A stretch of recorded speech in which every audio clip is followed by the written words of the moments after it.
Hi everyone, meteorologist Nathan Kitchens here, your updated forecast. Some chilly temperatures, believe it or not, as we go into Friday morning. You're probably going to need a light jacket out there.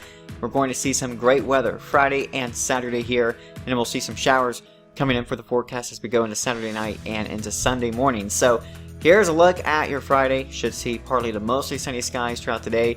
Look at the temperature, 8 o'clock in the morning, 50 degrees. We'll be around 63 at noon and a high temperature just shy of 70 degrees. Again, we should see a pretty good amount of sunshine through today. Just a great fall day ahead of us here. We deserve it. After all the record heat we've been through, it's going to feel quite different for sure. And as we go through the weekend, Saturday looks like really just a definition of perfect weather. We have high temperatures in the mid-70s, should see some sunshine. We'll increase those clouds late in the day, and then we'll have some showers come in.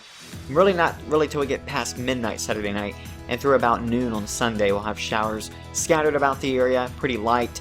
And then as we go through the afternoon, the rain will shift southeast of here.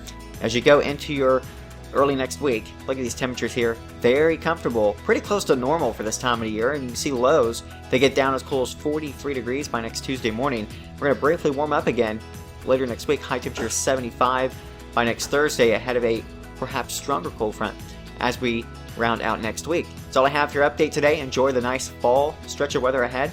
Have a good day.